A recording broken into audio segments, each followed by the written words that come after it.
Las funcionalidades básicamente están orientadas a mejorar lo que ya habíamos presentado el año pasado. Tenemos primero un rediseño de todo lo que llamamos el Smart Hub, que es vamos a decir, las pantallas donde se agrupan las aplicaciones de contenidos. También tenemos una pantalla de aplicaciones de contenido social, básicamente Facebook, Twitter, donde vamos a poder ver en forma inmediata los contenidos que nuestros contactos o nuestros amigos comparten en las redes sociales. Y también vamos a tener una sección específicamente para llamadas de Skype que podemos realizar con el televisor. También vamos a tener acceso directo, por ejemplo, a nuestros contactos, a nuestros amigos de Skype.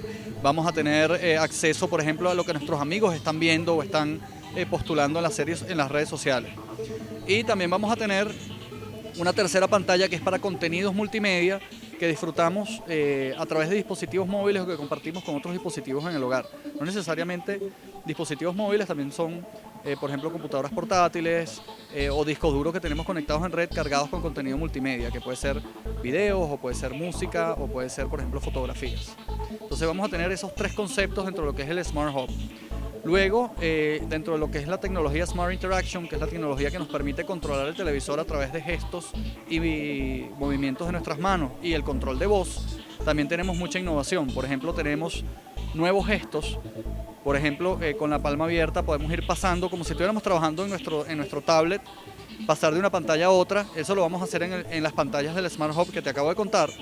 Y vamos a tener también colocando nuestro pulgar arriba, cada vez que estamos visualizando un contenido en redes sociales, haciendo el gesto con el pulgar arriba, vamos a poder etiquetar un video, una fotografía o un comentario como me gusta. ¿Okay? También vamos a tener nuevos gestos que son gestos que vamos a utilizar con las dos manos. El año pasado utilizábamos una sola mano.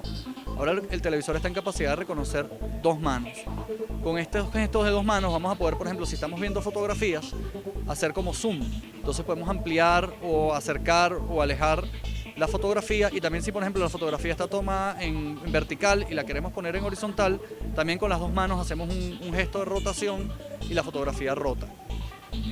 Finalmente, bueno, tenemos todo, por supuesto, un rediseño en todo lo que tiene que ver con la parte estética, diseños que están orientados en la naturaleza, en los elementos de la naturaleza, con mucha fluidez, con acabados muy bellos en acero cromado, en vidrio, con transparencias, con marcos muy delgados, muy sutiles, donde la idea es que el televisor o la pantalla del televisor ocupe prácticamente la totalidad del producto y el marco sea lo más mínimo, lo más sublime posible.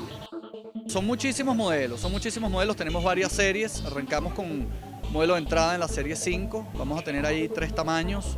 Luego tenemos en la serie 6 3 modelos distintos, 6100, 6400 y 6800. Ahí tenemos por lo menos, unos 8 o 10 tamaños distintos, o 10 modelos distintos pues, entre los diferentes tamaños.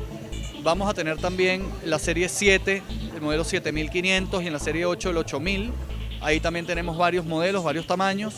Y finalmente también en plasma vamos a tener el plasma 8500, que es un plasma tope de línea en 3 tamaños. Entonces, entre todos realmente la variedad es muy grande. Va a depender realmente del consumidor, el tipo de producto que está buscando, el tamaño que quiere. Vamos a tener televisores muy avanzados en tamaños, vamos a decir, en varios tamaños, televisores también de gama media, en muchísimos tamaños, de manera que el consumidor va a poder decidir cuál es el que se ajusta más a sus necesidades.